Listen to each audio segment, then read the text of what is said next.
Let's move on to Tesla Motors, which is based in Palo Alto, California. Develops, designs, manufactures, and sells electric vehicles, advanced electric vehicle powertrain components, and lithium battery packs.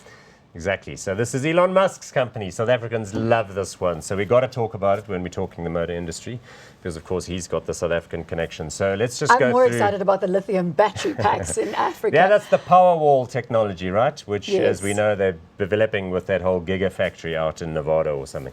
Market capitalization is $29.9 billion US. It's a big one. It's bigger than I anticipated. Trades on a PE of infinity, pays no dividends. They're reinvesting all their money. So they're not really in profit mode, which is part of the problem here.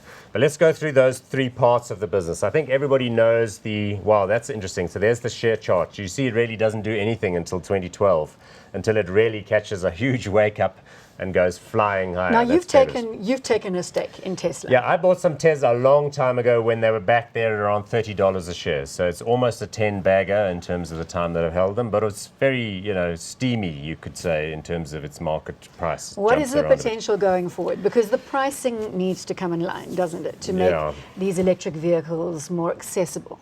Well, it's a problem, because if oil price was still at $110 a barrel, certainly the shift to electric vehicles would have been much further advanced. But in the last year or so, we've seen oil prices come off sharply. Fall to below $40 a barrel. So that makes ordinary internal combustion engines more affordable. So then, are we all going to drive electric vehicles anytime soon? Plus, as we know, there's a lot of countries that are having trouble with their electric grids, ourselves included. The whole of Africa being so you can't get a Tesla if the power is going to get off, because you won't be able to recharge because you're having load shedding.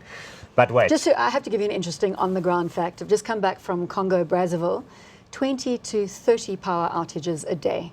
That's what you're dealing with. On off the whole time. On off the whole time. I'm not sure the roads would be up to driving a Tesla, which costs $250,000. When I have more time, I'll give you a little bit more insight into Congo, Brazzaville. Okay, but let's go back. The Teslas themselves are magnificent vehicles, and people absolutely adore them, and there's a waiting list. So people put money down, and they've got $250 million, Tesla, in cash float from their clients, of people who want the vehicles. That's the first thing. The second thing is they design and manufacture powertrains for other electric car manufacturers like the BMW i8 and some of the other Nissan Leaf and all these other things. The third thing is the Powerwall. So old Elon Musk has really sold the idea that we need these devices because you can buy power when it's cheap and it will help smooth the load. So he's using... This, for me, could be the biggest potential value unlock for developing economies where power grids are not stable.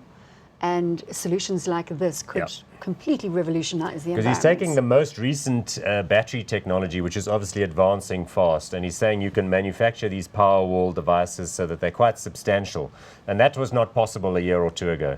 So the only really issue there for me is there a technological risk that they put a product in the market and then itself it is supplanted by new technology? But for the moment anyway, it seems an attractive product. Do you want to call it hot or not? Or is there anything else that you would like to add? Look, we do own these for clients. I own them for myself. We've been buying them for clients fairly recently. Will you keep buying them? I think so, because notwithstanding the slagging off of oil prices, I think there is market demand. It's a market leader, and there's going to be enough momentum behind it. And I think it's going to be a dominant player in luxury electric vehicles. They will eventually get more competition from the big auto players, but for now, I think they position themselves really well, and Elon Musk is a hell of a talented guy, and he creates the same sort of hoopla. So you like it? Don't put all of your money in this one.